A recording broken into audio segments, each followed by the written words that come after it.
and a warm welcome to all of you to yet another exciting episode of Thrive with Diabetes. And I'm here, Manish, your host for this show.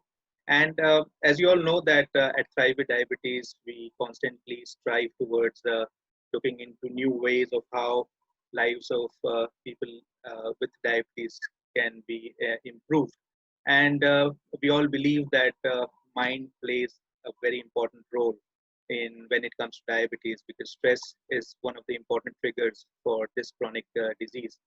So we thought of digging deep into this subject, and who else could have been a better person to tell us about this than our host for today, who has devoted her life to understand and help people who are dealing with mind and body related issues. So let me welcome Crystal Baran from Montreal today on our show. And Crystal, thank you so much for making yourself available. A warm welcome to you. My goodness, what a warm welcome that was. I am so happy to be here with you, Manish. I'm so happy to have connected with you in the last few weeks. My heart's a bit connected to the fact that you work with people with diabetes. I have somebody that I love very much that actually is a type 1 diabetic. I know that a lot of what we do, a lot of what I do as a health coach, we work with a lot of people with type 2 diabetes because it is a reversible condition. But it's something that touches my heart very, very closely. So thank you so much for having me on your show. The pleasure is ours, Crystal. So, Crystal, help our audience understand that why did you choose to become a nutritional coach? So, a couple of reasons, actually. I'll give you the short answer. I always wanted to be a doctor when I was a kid. I wanted to be a doctor, I wanted to be a dancer, and I wanted to be a politician. And it's not something that it was in my cards. Life took over. I worked in corporate banking for almost 20 years. I worked in retail, lots of experience in business, but I was never really following my dreams. And 3 years ago, I personally suffered a massive burnout, physical, mental. I had stopped really looking at myself. And I was always looking at everybody else, and it kind of hit really close to home, and I had to reevaluate my life. And so within this last 3 years, I've had the opportunity to really step back and reevaluate who I am and what I've been called to do in my life. And one of the things that most people around me have always said is that, wow, you're really motivational. You're so confident. You really helped me as a leader in banking. I had so many employees that worked for me, and, I helped shape their careers because of some of the advice that I had previously been able to give them. And I know that it's not in health and nutrition, but it's in coaching. And that's what happened in the last year. I quit my full-time job. There's another story around that, but I quit my full-time job and I went back to school. I did a program in nutrition, coaching in nutrition. So I'm not sure if people know, but it's called the Institute for Integrative Nutrition. It's an intense program surrounding dietary theories, lifestyle theories. We truly, truly learn about bio-individuality. So, Manish, something that's good for you is not good for me, and vice versa. So really taking each client by the hand and leading them through their journey. Okay. Yeah. That's interesting. And well, since you have gone through that burnout phase yourself, what do you think? What are the common things which you find that would lead or push someone towards such stages of burnout? So for myself and a lot of the clients that I meet with is that we have a tendency of living in the state of perfection. I don't know if you've ever faced that yourself, but when we're doing our work, we want to be the best at what we do. We want the recognition. We want to be the top of our game. And that goes for even now, as a coach myself, and as a business owner, things have changed in my life that I've had to learn how to take that step back. So for me, I thought I was taking care of myself by doing all of the right things. And unfortunately, I wasn't. I wasn't actually being intentional about how I was taking care of myself. I spent more time helping others around me instead of helping myself, which is actually a detriment to most people. So,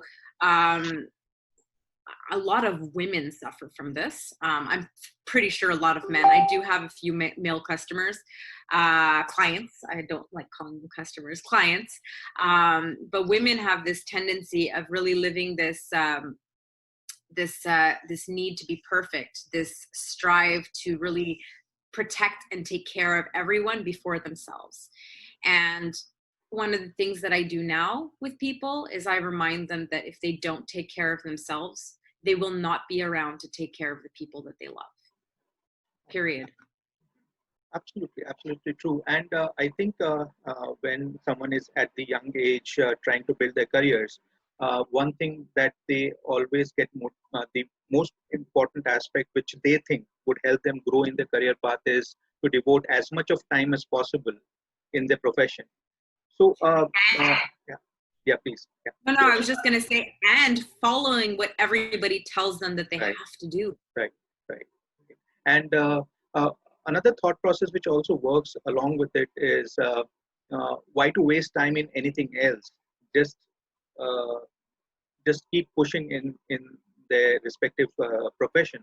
So since you have dealt with so many people, so do you actually think that taking out time for health would actually help them proceed and grow in their respective careers?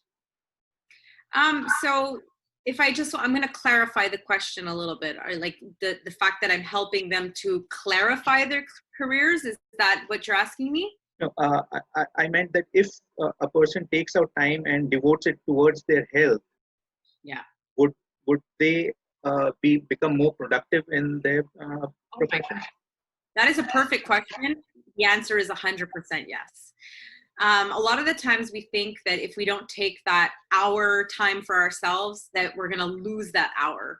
Believe it or not, by taking that hour, you gain exponential time, because one, your energy is revived. You're able to actually come back with clear thought process. For example, I was up at 5. So right now it's 4:30 my time, 5:30 p.m. in the afternoon. I've been up since 5 o'clock this morning. So 5 o'clock this morning. At 6 o'clock, I have a mastermind. I have clients after that. I have a business that I'm working on. By 1 o'clock, I was exhausted. And I could have chosen to like continue working, continue doing everything that I had to do, and then maybe stopping early. Instead, I turned everything off and I took a nap. Most people would be thinking, oh my God, she stopped, she took a nap. No, I came back after 35 minutes, well rested, full energy. I was able to go into my mastermind. I was able to be creative about my business, and I was able to come here alert and ready to be able to give this podcast. Wonderful, wonderful. Yeah, that's. And I'm going to keep going.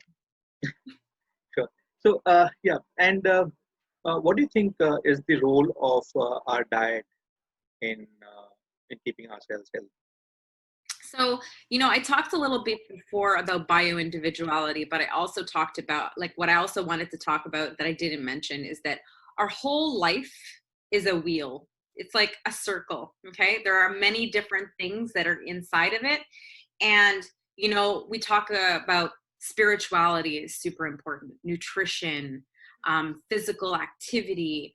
So I would say that nutrition is 100% up there in a very, very pivotal part of your everyday life and how it affects you physically, but not only that, mentally.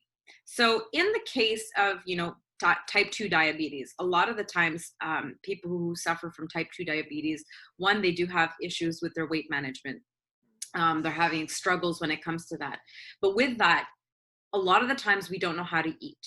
And when I talk about not knowing how to eat, is that we're living on the go. We need fast, quick, easy, cheap ways to feed our families to be able to get from one thing to the next, to the next, to the next.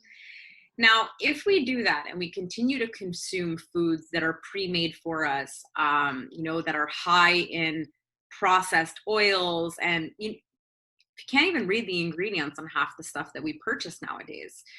Believe it or not, everything that you put into your body affects not only your physical, so it's going to your waistline, but it's going into your brain.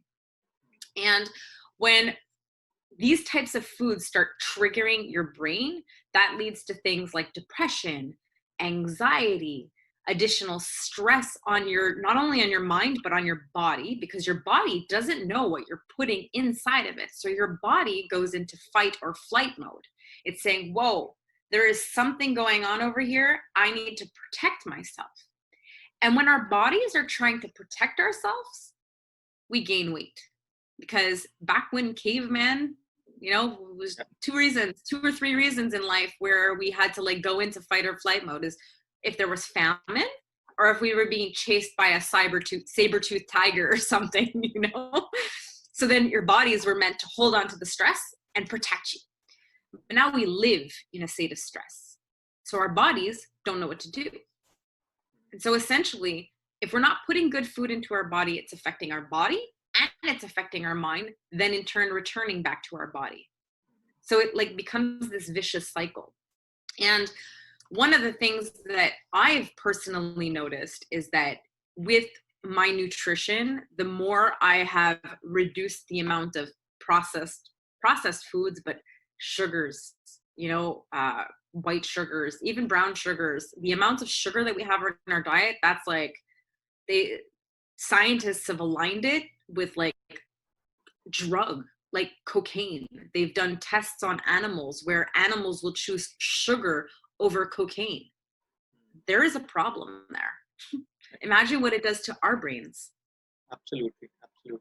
And so processed food is something which we should definitely be avoiding.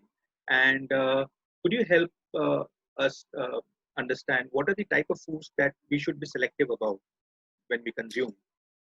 So definitely, that's a really good question. And I know that a lot of our watchers are probably going to be coming from very different parts of the world, right? So what city are you guys in? We are from West Bengal state of India.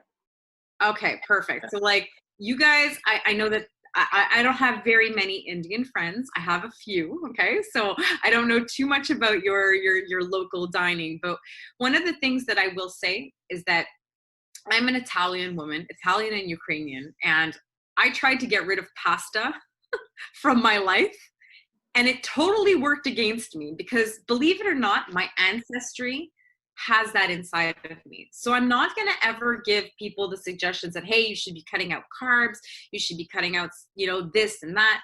What we need to start being able to do is, again, like I said, the processed food, start slowly by cooking at home, incorporating lots of fruits and vegetables into our diets, especially vegetables. Like your plate should look more than 50% in vegetables. Grains, having really healthy, complex carbohydrates, more complex grains. If you can incorporate wild rice into your diet, things like lentils that are high in fiber, that allow your body to process everything that it's putting inside of you, right? And it's not going to stress your body out because your body knows what it is. I wouldn't expect, go to China, for example, and everybody eats white rice. To take somebody from China and take them off white rice and start to give them brown rice, that might be a huge culture shock for the body because genetically they're not used to that. So again, go back to the basic origins of where you're from, your genetics, then the epigenetics, and really just, take that and start bringing whole foods. The second thing that I would say, be aware of where your food comes from. Okay, so I'm not sure about how it is in your country, but here in Canada, we have a lot of inorganic material. We have a lot of companies, big, huge, major companies that are supporting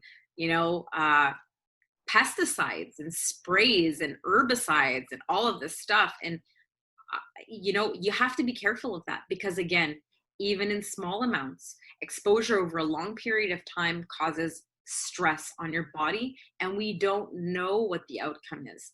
So many people have cancer. So many people have health issues. I personally had we haven't even talked about my health issues. I mean, last year I was hospitalized. It's going to be a 1-year anniversary that I had a tumor removed from my body. Where it came from, I don't know. Why it was there, I don't know. But I'm going to chalk it up to definitely a lot of things that I put in my body that I could have probably avoided. Stress, all of that. It all comes together. And so it's creating illness. Yeah, yeah. It's so Sorry, I talk a lot. I'm so passionate. yeah. So yeah. In fact, we loved all that you have mentioned, and Good. well, one common pattern which I see a lot with youngsters these days, that they enter into corporate life or early stages of their business life, and they tend to get into situations of anxiety, depression, and the moment they visit the doctor, they are put on pills.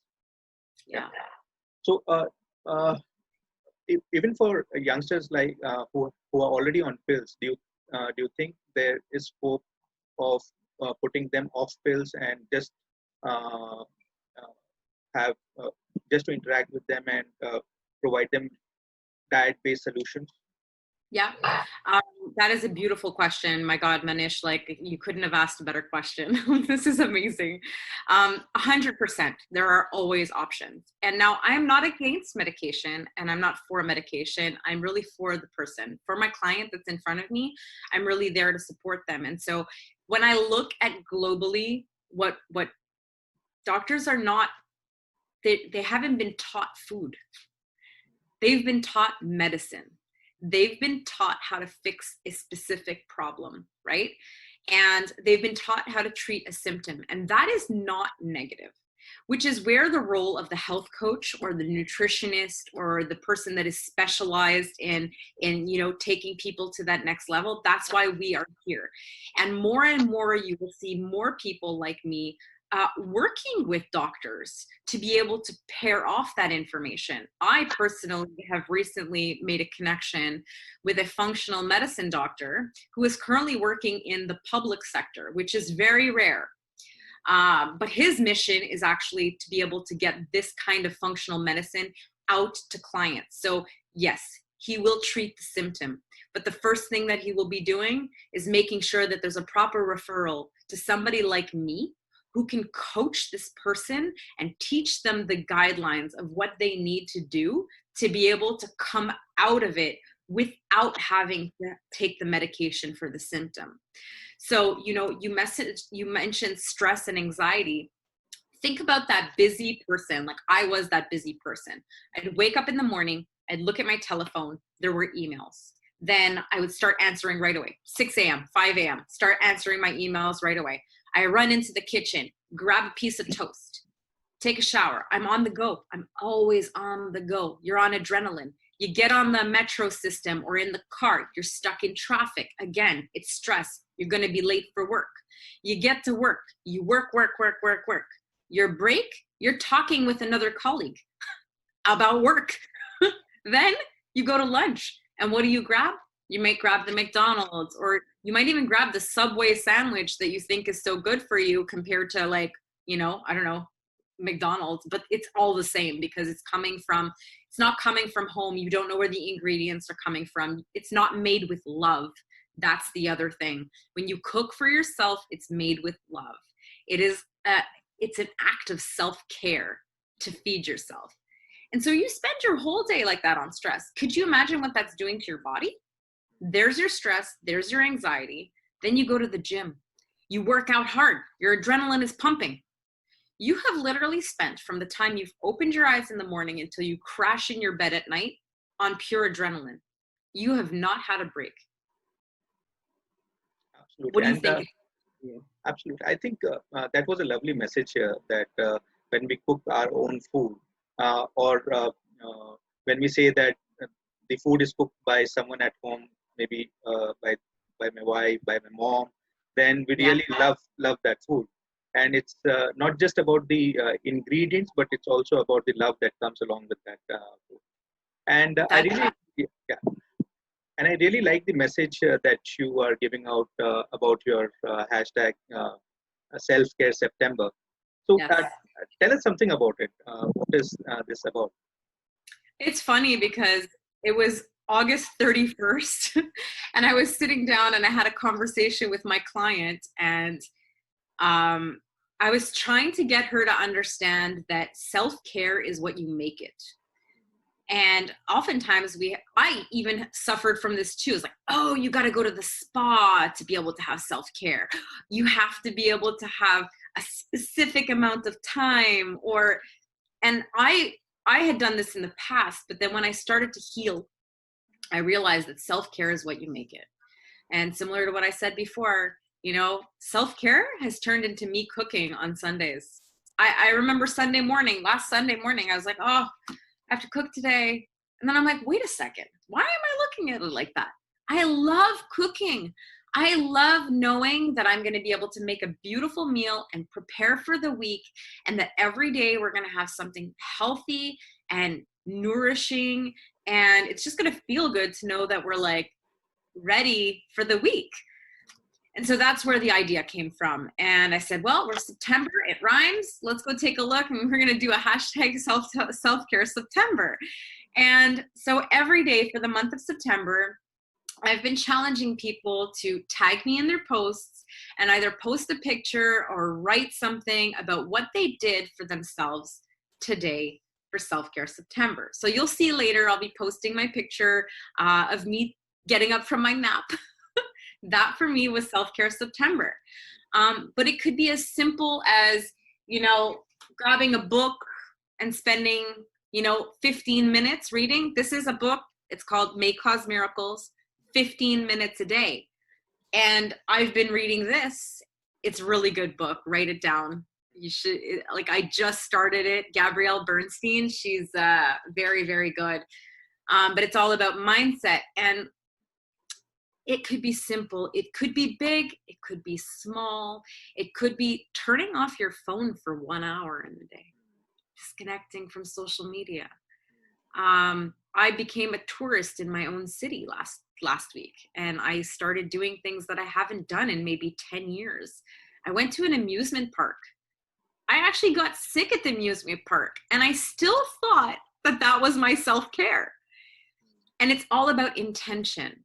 If you believe it to be self-care, it will be your self-care. Wonderful, wonderful.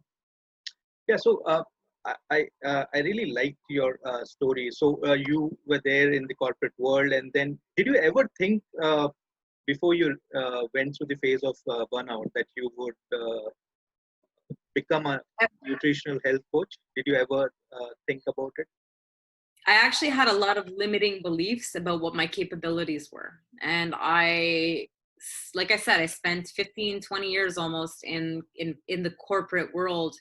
And, going back to my childhood story, I wanted to be a doctor, a politician, and a dancer. And when I finally stepped back and I realized that's what I wanted to be, it all clicked into place. But I could tell you that 3 years ago, I would have never seen myself where I am today. I had to get scared.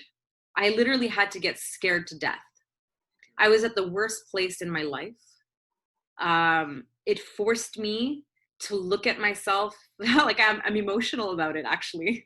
It forced me to look at myself and say, hey, what have you been doing? You have not been authentic. I remember waking up not knowing who I was. I didn't know what my passions were. I didn't know what I loved anymore.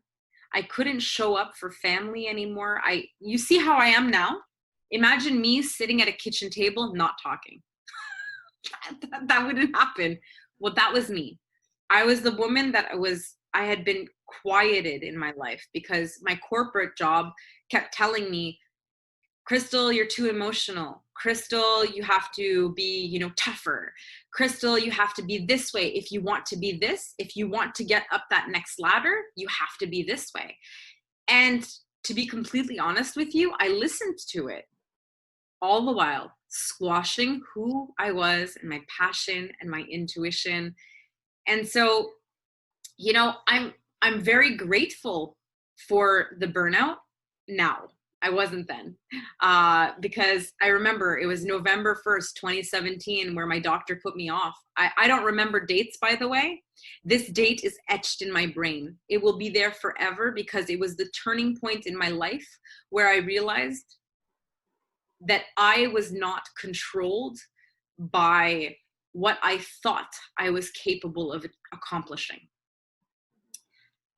I decided then and there that, okay, well, not really then and there, I'm lying. It took me about 6 months. It took me therapy. It took me going to coaches. It took me really doing a lot of self-evaluation.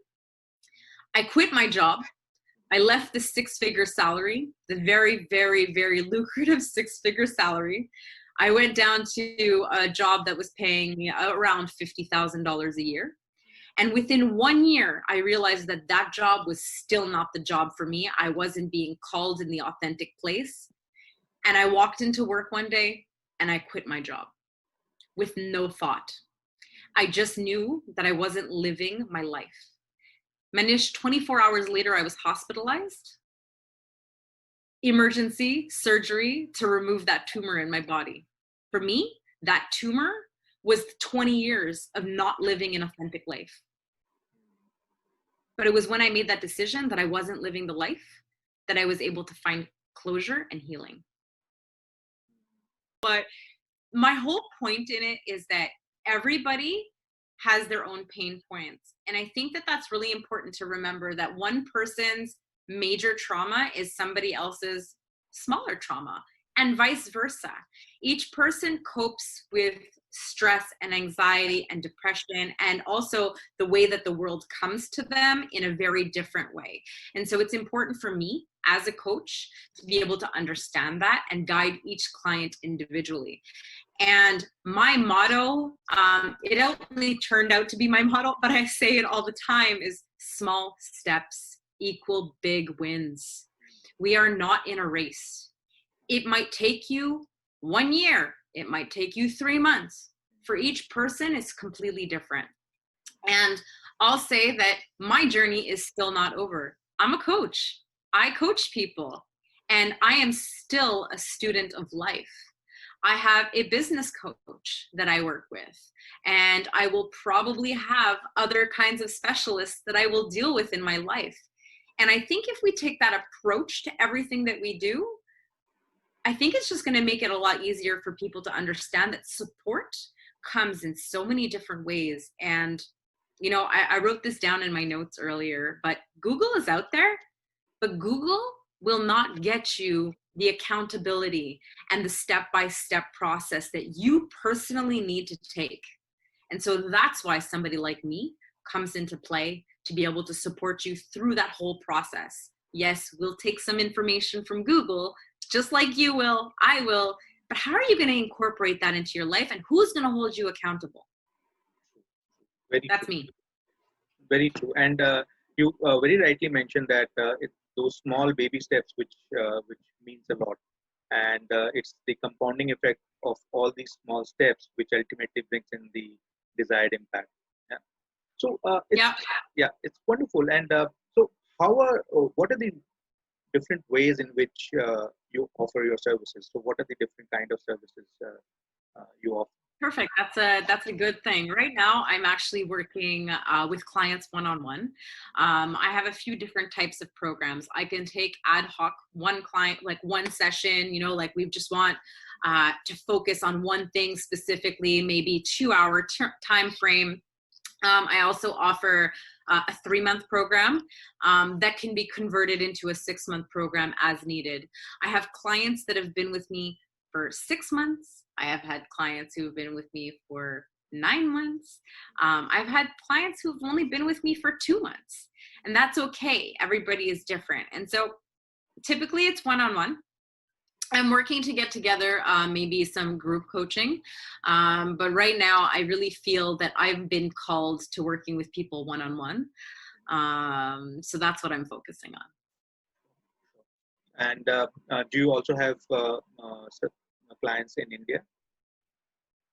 I don't have any clients yet in India, but I will say that I work with all of my clients digitally like this. We work via Zoom. So there is no time frame. I have a calendar booking system. So anybody that's interested, all they have to do is really take the next step. If they've connected with me somehow today and they feel that there's a calling, there's a way for us to work together. And I'm sure that I can help them through their process and their journey.